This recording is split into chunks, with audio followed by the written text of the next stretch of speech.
Now we want to combine these ideas we have so far and put it all together in predicting neutralization products. So we want to be able to predict the products that will form from mixing each pair of reactants. So I have HNO3, that's nitric acid, plus hydroxide, HF, hydrofluoric acid, plus ammonia, and then ammonium plus hydroxide. And for each of these, I would like to know what the products are going to be.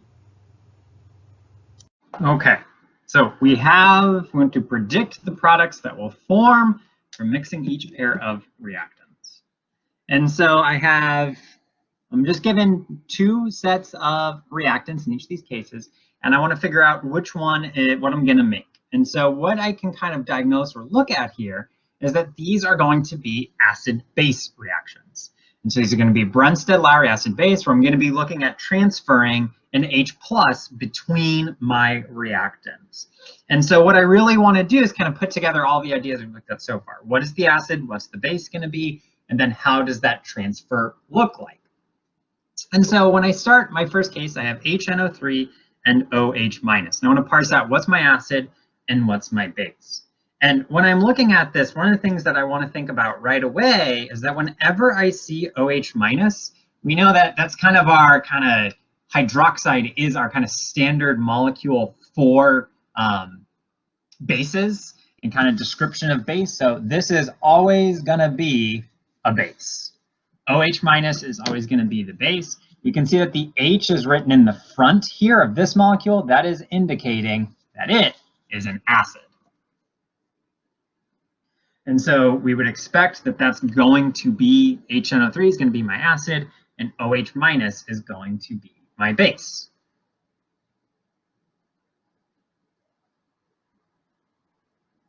So HNO3 is going to be the acid. That means it's going to donate a hydrogen, an H plus. And so we know that the rest of this is going to stay the same. The NO3 is still going to be there. Okay. It's going to lose the H. There's only a single H, so it goes down to 0. I was neutrally charged. I go to -1. And that is aqueous. And so you'll note that what we've created, this right here, comes to right here. This is the conjugate base. All right, so the whole idea of predicting these conjugate pairs is because that's what the product will be in the reaction. So HNO3 becomes NO3 minus. You get a nitrate out of it. OH minus is functioning as a base, so it's going to gain another hydrogen has 1, it's going to become 2. This is a case where we do rewrite it to be H2O. We do want to be careful. The phase on that is a liquid. That is one of the more common issues when you have an acid-base reactions. You go to write your phases, AQ, AQ, AQ, AQ. Water is not dissolved in water. It just is the liquid. But you will note that going from OH to H2O, water is the conjugate acid of hydroxide.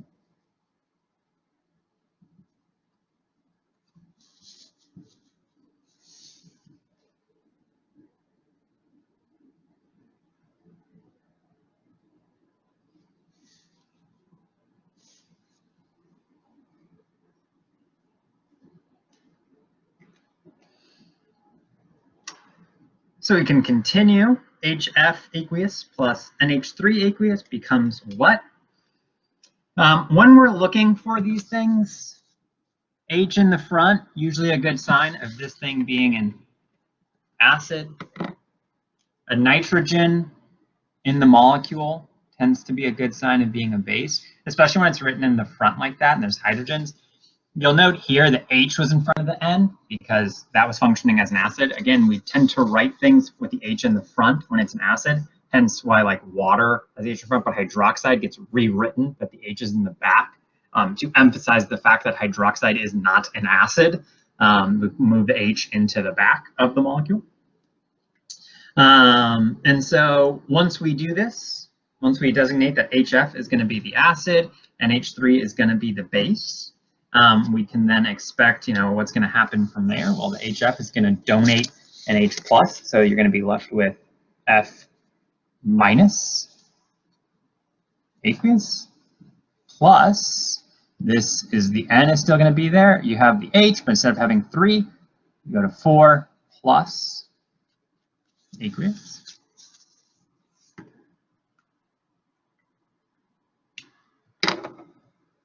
So one of the things that we can do to check or kind of, see what's going on, that the NH3 becomes NH4 plus is the conjugate acid. So that's a good sign. And F minus, if it came from the acid, the F minus is the conjugate base, which is a good sign if we're indicating that F minus, because that cannot have a hydrogen, so that needs to be a base. So that is a good sign that we would call that our conjugate base.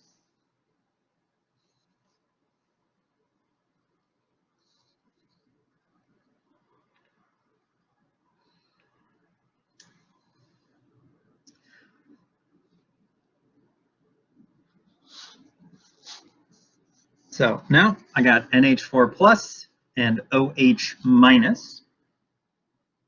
And so again, whenever I see OH minus, that has to be the base. That just straight up always is the base. This has to be the acid then. If one of your reactants is the base, the other one has to be the acid. You'll note there's a nitrogen in there. We kind of tend to think that that may be, nitrogens tend to be bases, like we've seen, but you'll note it's also a cation, it's a plus. So N's that are molecules containing nitrogens that are positive, those do tend to be acids because they're the conjugate acid of when the neutral thing acted as a base. So you can see it was the conjugate acid here. So that means it is capable of basically donating or reacting where it gives away one of those hydrogens, which it's going to do in this reaction here. And so as a result, you can also then see that if this thing functions as an acid, it's going to still have the N, but it's going to lose one of its hydrogens, become NH3, and then it's going to lose its positive charge, making it just neutral, NH3 aqueous, and that becomes the conjugate base, which we saw up here. It's the same pair that we had previously, right? NH3 and NH4 plus, because these were on the reactant side, they didn't have the conjugate in front of them. But you'll note NH3 is always the base, NH4 is always the acid in this conjugate pair that we're dealing with. And so NH3 is the conjugate base, so OH minus is acting as a base, hydroxide is acting as a base. We've already seen it goes to H2O, and again, and that would be the conjugate acid. So that's the beauty of acid-base chemistry, because it's this small change that is a predictable change. You're just moving an H+. You can take your reactants and predict what the product will always be. Participation 224, question 2. Predict the products for the following reactions. A, NH3 aqueous plus H2O liquid becomes what? And B, CH3COOH aqueous plus H2O liquid becomes what? This is the second question on participation 224, due Tuesday, February 24th at 11:59 p.m. over on Blackboard. Link to the assignment is right below the document where these videos are posted. Again, predict the products for the following reactions. Ammonia and water react to make what? And then acetic acid and water react to make what?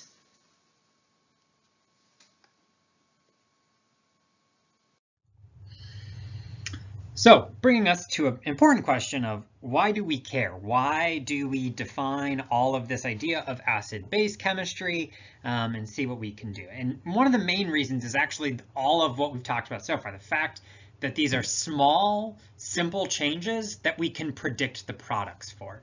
So if we can predict the products of a change, that allows us to strategically cause chemical changes. And one of the really important things about acid-base chemistry is that the transfer of H+ is an small elementary step. It has very low activation energies. What that means is you basically don't have to be concerned about kinetics. When we have talked about equilibrium before, it's like, well, this is, this is the favored state, or the K is greater than 1, so you should form products, but it's really slow. Acid-base reactions are super fast. They are so fast, you don't have to be concerned about kinetics. You can just care about what is the equilibrium, right? What's the equilibrium constant? What's the favored equilibrium? And then boom, that's it. So what that means is if you know something can behave as an acid or as a base, it will do that chemistry. If you pair it with either a base or an acid, or whatever it needs to be paired with, to do those neutralization reactions. So you can look at chemical structures, you can look at chemical formulas, you can predict chemical properties, and you can use that to your advantage. So there's a lot of cases where we use the fact that something is an acid or a base to affect what it does, to affect its properties, to drive it, to change it, to modify chemicals, and to make them do the changes we want them to do. And this is extremely common in pharmaceuticals. So pseudoephedrine, C10H15ON. This molecule, the 3D structure is shown in the bottom left there. That's a nasal decongestant. So if you get it inside a human's nose, they can, you can clear up, say, sinus pressure, those sorts of things. So this has good or desirable properties as a medicine, but it's got some problems. One, it's mostly nonpolar. Okay, so you can look, there is an oxygen and there is a nitrogen in the chemical formula, but there's also a lot of carbon and a lot of hydrogen. This thing can form hydrogen bonds, there's an OH, but not a lot of them. And when you have most of this molecule, it's mostly just dispersion interactions, pretty weak interactions. So it's not very soluble in water, which is not good because humans are mostly water. So it's not really dissolving into humans.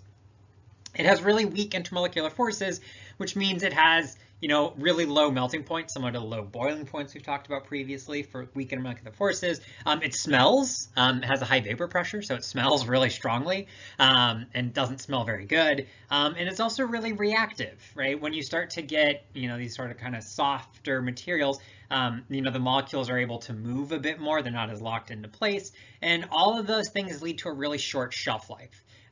If you put this molecule in the medicine cabinet, people would notice it, people wouldn't want it in their medicine cabinet, and it would react, it would go bad really quickly.